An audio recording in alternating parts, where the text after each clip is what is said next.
مگر جب سب دروازے بند ہو جائیں تو ایک امید باقی رہتی ہے، ایک دروازہ اس وقت بھی باقی رہتا ہے۔ اللہ اکبر، بادشاہوں کے دروازے بند ہو جاتے ہیں مگر میرے رب کریم کا دروازہ کبھی بند نہیں ہوتا۔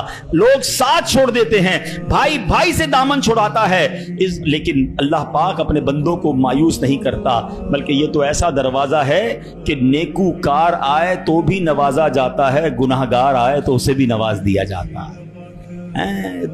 تو کریم ہی جو ٹھہرا تو کرم کے کیا ٹھکانے، تو کریم ہی جو ٹھہرا تو کرم کے کیا ٹھکانے، تو نوازنے پہ آئے تو نواز دے زبانے۔ دل سے دعا کیسے اثر کرتی ہے؟ ہو سکتا ہے کسی کے ذہن میں آئے کہ بات تو مولانا صاحب بالکل ٹھیک کر رہے ہیں، میرے لیے بھی سارے دروازے بند ہو گئے ہیں، مگر میرا معاملہ سلجھے گا کیسے، معاملہ بنے گا کیسے؟ چلو میں آپ کو 2 واقعات سناتا ہوں جس سے انشاءاللہ بات مزید سمجھ آ جائے گی۔ ایک صاحب تھے، کافی امیر تھے، اپنا بنگلہ بھی تھا، اپنی گاڑی بھی تھی، اللہ پاک نے بہت دیا تھا۔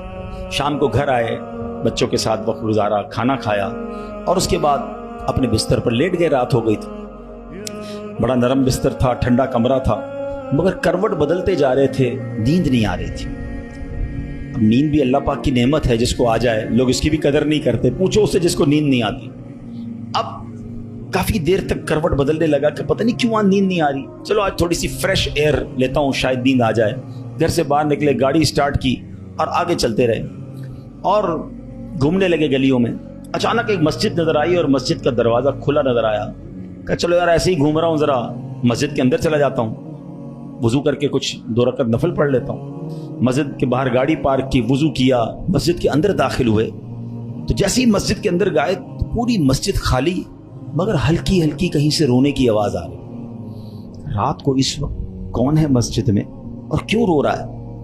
تو دیکھا کہ ایک کونے میں ایک غریب آدمی اللہ کی بارگاہ میں ہاتھ اٹھائے رو رہا ہے اور روتے روتے اللہ کی بارگاہ میں عرض کر رہا ہے کہ اے اللہ، میری بیٹی بیمار ہے، ڈاکٹر نے آپریشن کا کہا ہے، مجھ غریب کے پاس پیسے نہیں ہیں، کہاں سے لاؤں؟ اے رب کریم، تو ہی اسباب بنانے والا ہے، مجھ غریب کی حالت زار پر رحم فرما۔